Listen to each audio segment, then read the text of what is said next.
Utukufu na anguko la kimya. Baada ya ushindi dhidi ya mtawala wa giza, Sia alikuwa shujaa. Kila mwanakijiji wa Mwangaza alimtukuza akipewa kiti kikubwa cha enzi. Na kila alipopita,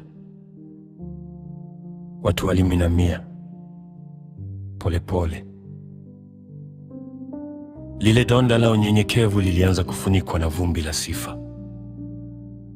Sia akaanza kuvaa mavazi ya hariri nzito aliyopambwa kwa dhahabu. Na lile jua lilokuwa nalo kifuani mwanzoni likabadilika kuwa kitu kingine, kioo cha kiburi.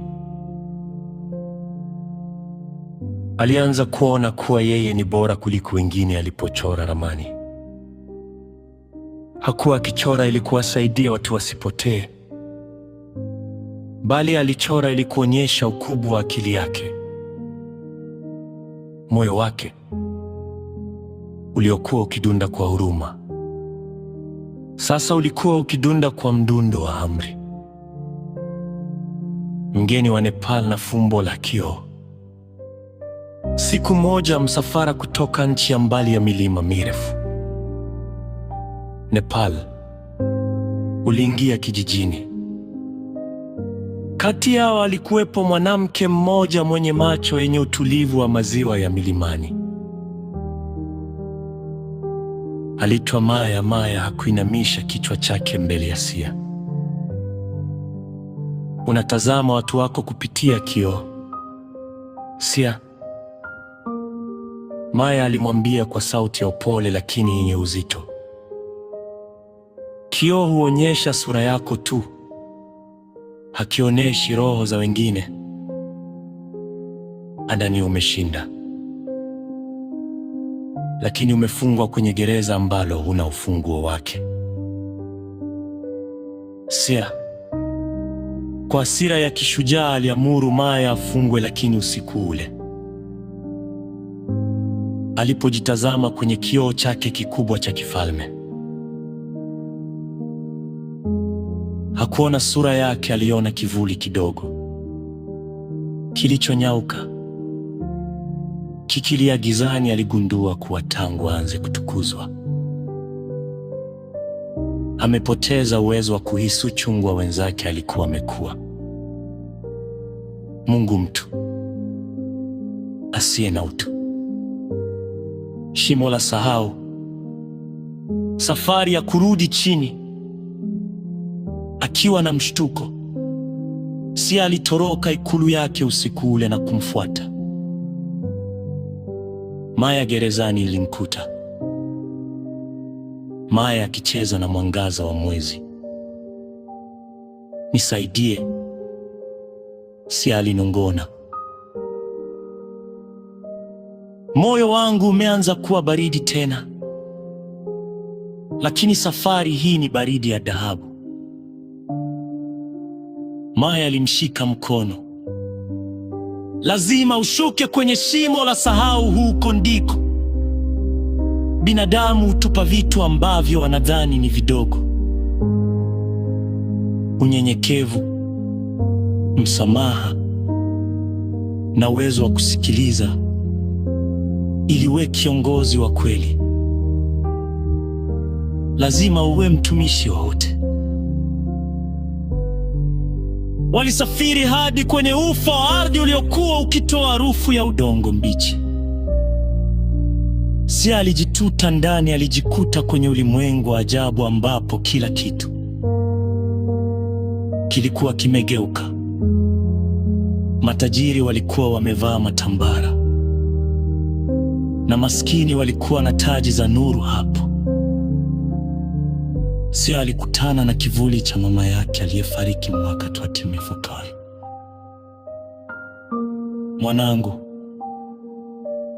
sauti ya mama yake ilisikika kama upepo wa asubuhi. Nguvu ya mwanasiasa na mchora ramani haipo kwenye kilele cha mlima,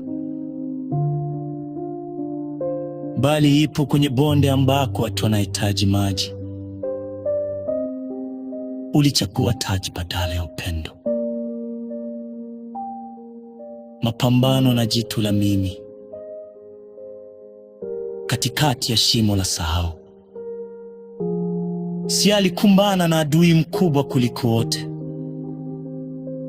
jitu la mimi. Jitu hili lilikuwa na sura ya Sia mwenyewe, lakini lilikuwa na mikono ifohoja. Shimo mkono ukiwa umeshika zawadi, mamlaka, pesa, sifa na nguvu. Kwa nini urudi kuwa binadamu wa kawaida? Jitu lilicheka. Bakia huku uwe mfalme wa kila kitu. Sia alikumbuka maisha yake ya freelancing.